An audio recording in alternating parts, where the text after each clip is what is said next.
लोकसभा चुनाव 2024 में उत्तर प्रदेश के अंदर बीजेपी 33 सीटों पर ही सिमट कर रह गई थी। तमाम तरह के सवाल उठे। कार्य समिति की बैठक से लेकर अभी कुछ दिनों पहले तक दोनों डिप्टी सीएम और मुख्यमंत्री योगी आदित्यनाथ के बीच का विवाद भी सामने आया।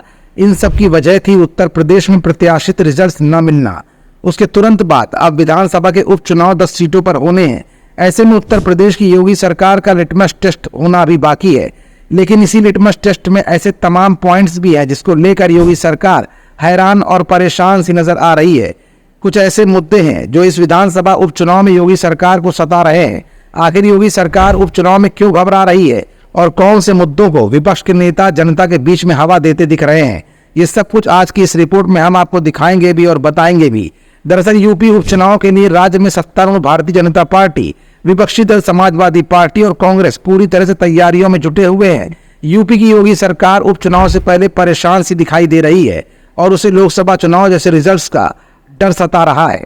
खुद सीएम योगी आदित्यनाथ जिन सीटों पर उपचुनाव होना है वहां का दौरा लगातार कर रहे हैं। इतना ही नहीं, सीएम योगी के कुछ बयान और फैसले भी ऐसे हैं जो यूपी उपचुनाव में प्रभाव डाल सकते हैं। इसी बीच सीएम योगी ने रेस्टोरेंट्स और ढाबे पर नेम प्लेट मामले को फिर से हवा दे दी है। सीएम योगी आदित्यनाथ ने हाल ही में एक मीटिंग में साफ कर दिया कि राज्य भर में खाने पीने का सामान बेचने वाली जगहों पर संचालकों, मालिकों और मैनेजर्स का नाम पता डिस्प्ले किया जाएगा। मतलब साफ है कि यूपी में होटल और ढाबों पर नेम प्लेट अब जरूरी हो जाएगी। वहीं सीएम योगी ने यह भी साफ किया कि अगर ये नियम लागू करने के लिए हमें अधिनियम में बदलाव करना पड़े तो भी हम करेंगे। कांवड़ यात्रा के दौरान भी योगी के इसी तरह के फैसले पर सुप्रीम कोर्ट में रोक लगाकर योगी सरकार को झटका दिया था। इसके अलावा सीएम योगी ने अपनी कई सभाओं में आपस में बटे तो कटे वाला बयान भी दिया है। बटेंगे तो कटेंगे, एक रहेंगे तो नेक रहेंगे। सीएम योगी का यह बयान काफी चर्चाओं में रहा है। सीएम योगी का यह बयान जाति कार्ड के तौर पर देखा जा रहा है। वहीं उत्तर प्रदेश में पिछले कई सालों में हुए एनकाउंटर्स का जिक्र भी हर नेता करता दिख रहा है। यूपी के एनकाउंटर्स को लेकर मीडिया रिपोर्ट्स में दावा किया गया है कि साल 2017 से लेकर 2023 के अंदर प्रदेश में कुल 183 अपराधी मारे गए हैं।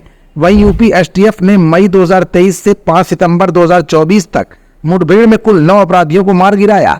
अब यूपी एसटीएफ ने 23 सितंबर को सुल्तानपुर लूट के आरोपी अनुज प्रताप सिंह का भी एनकाउंटर किया है। यूपी में हुए एनकाउंटर पर योगी सरकार से विपक्ष भी सवाल लगातार कर रहा है। हालांकि बीजेपी नेताओं का कहना है कि प्रदेश में जितने भी एनकाउंटर्स हुए हैं सभी बड़े अपराधी थे। जाहिर तौर पर योगी के एक के बाद एक फैसलों के विरोध में जहां एक तरफ विपक्ष अपनी आवाज बुलंद करते हुए जनता को योगी के फैसलों की जानकारी दे रहा है, तो वहीं आइकॉनिक बुलडोजर के मामले में भी सुप्रीम कोर्ट ने योगी सरकार को फटकार लगाई थी। अभी कुछ ऐसे मुद्दे हैं जो कहीं सरकार के लिए विधानसभा उपचुनाव में गले की फांस न बन जाए, ये डर भी बीजेपी को अंदर ही अंदर हैरान और परेशान भी कर रहा है। बटेंगे तो कटेंगे, एक रहेंगे तो नेक रहेंगे। हमारा channel Indian news services INS like, share and subscribe करना ना भूलें। बेल आइकन पर बटन दबाएं और देखें लेटेस्ट खबरें INS पर। INS, हर भारतीय की आवाज।